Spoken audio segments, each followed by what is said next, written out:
Napoleon Hill's You're Right to Be Rich is an interesting one.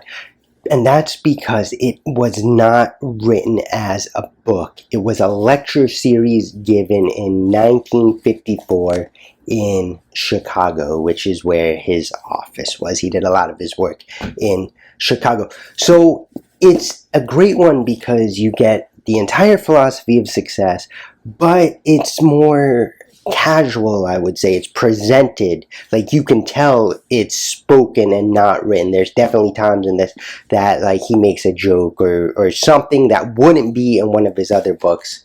But let's get into it. I'll tell you all about it. I'll tell you what's good about this one and who ultimately I would recommend it for. Let's go. As I said, there's one lesson in here for each of the 17 principles of success. So there's 17 total lessons, and these include, as you may know if you are familiar with Hill, first one is definiteness of purpose, of course, then the mastermind, applied faith, going the extra mile, pleasing personality, personal initiative, positive mental attitude, self-discipline, enthusiasm, controlled attention, accurate thinking, learning from adversity, cooperation, creative vision, sound health, budgeting time and money, law of cosmic habit force. So they all are here. You're going to get the whole gambit of his philosophy packaged in a nice, easy to grasp way. It is 410 pages, but it's a fairly quick read because, as I said, it's manuscripts. It's not meant to be a book, so it does go by fairly quickly. Now, because this one was a lecture, the students in the class presumably took notes, and I absolutely would recommend you do so as well. And for any book, really, but especially this one, because it is such a quick read. It could be such a quick read. It's kind of easy to grasp and understand. There's not a lot of deep concepts in here, but there's a lot of wisdom, a lot of profound stuff, and you definitely don't want to speed through this. You want to be methodical about it. You want to really underline. You want to annotate,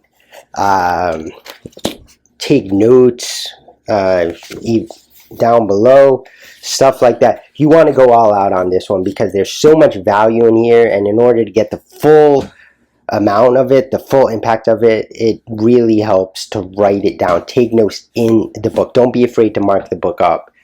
Trust me, it's going to help. It's going to go a long way. One thing I love about Napoleon Hill is his personal assessments, how apt he was to give his students assessments, and indeed he does that in this book. So principles 5, 6, and 12, so pleasing personality, personal initiative, and learning from failure are all personal assessments. So he's going to ask you to grade yourself from 0 to 100 on several different elements, and then you divide by the total to get your score, just to kind of get a feel of where you are. Like, do you have a pleasing personality?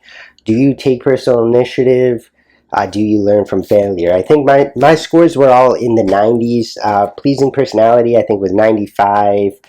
Learning from failure was like 98. Personal initiative was 92. The thing about personal assessments, though, to keep in mind is that you have to hold yourself brutally honest. It's easy to cheat with them, but you're going to get no value if you do that. So be honest. Overall, though, You're Right to Be Rich is a winner. I think anybody who loves Napoleon Hill is going to love this book. I think that if you're unfamiliar with him, this is a great one too, but not to start, because this is such an informal version. To start, I would go with obviously Think and Grow Rich or Law of Success, although Law of Success is 60 something pages, so maybe Think and Grow Rich would be a little more conducive for first time readers.